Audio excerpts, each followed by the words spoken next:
Hello class 10. Continuing with poetry I Know Why the Caged Bird Sings. In today's class we will proceed with stanza 4 till last. So let us read the stanza. The free bird thinks of another breeze, and the trade winds soft through the sighing trees, and the fat worms waiting on a dan bright lawn, and he names the sky his own. So in this stanza, in second line you have figure of speech personification. Please mark it. And the last line, and he names the sky his own, you have figure of speech hyperbole. Now let us proceed with the explanation. So here the poet is describing the free bird who is claiming the sky his own, and the free bird on the other hand revels in his freedom. He is celebrating his freedom. He enjoys flying through the trade wind that blows through the trees, and sighing trees means sound made by breeze while passing through the leafy branches.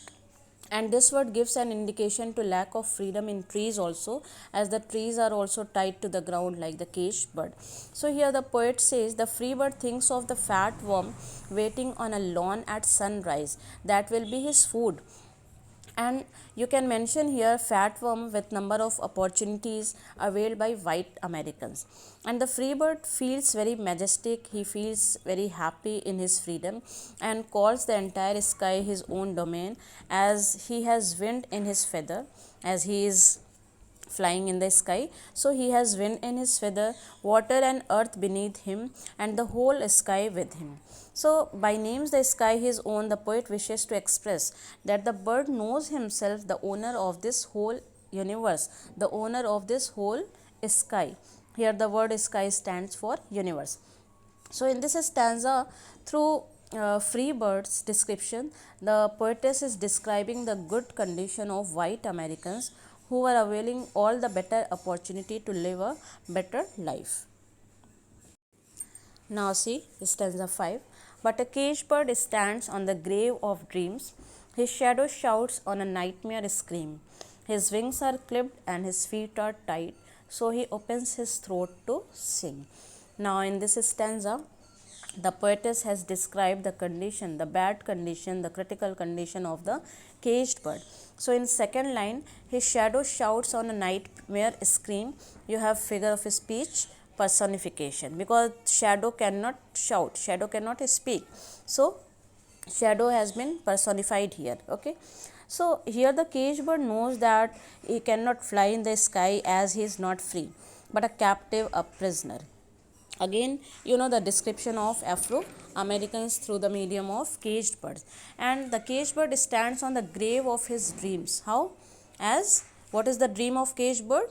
To get the freedom.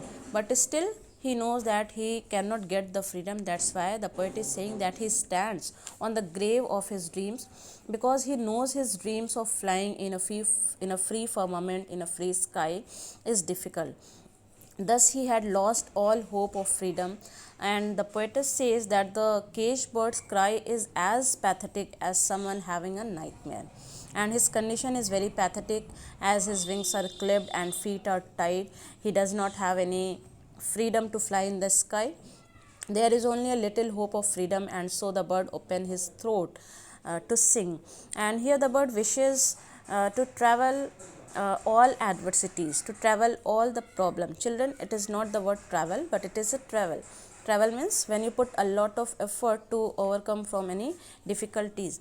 So here the small bird, here the caged bird is willing to travel all the adversities, it is willing to sort out all the problem.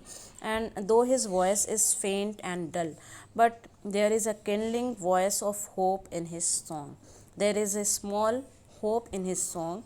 So the caged bird is singing with positive thoughts to gain freedom one day. So we can say the caged bird didn't accept his negative point, and continuously he is trying his best to gain the freedom.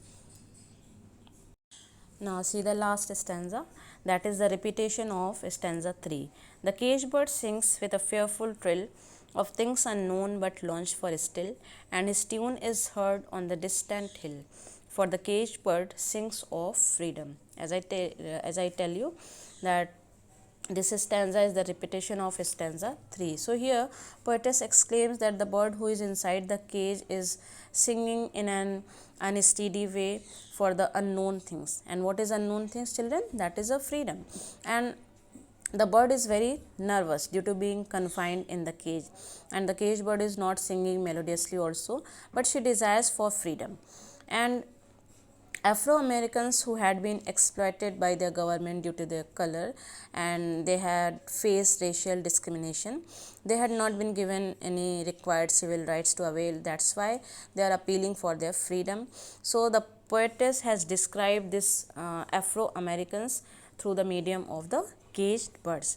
And the poetess reveals that caged birds' cry is so loud that it can be heard at a faraway place also. Means the voice of Afro-Americans is so loud that it can be heard by others also, because they are raising their voice to get the freedom and to get all human rights that should be given to them, as it has been given to free bird or white Americans by their government.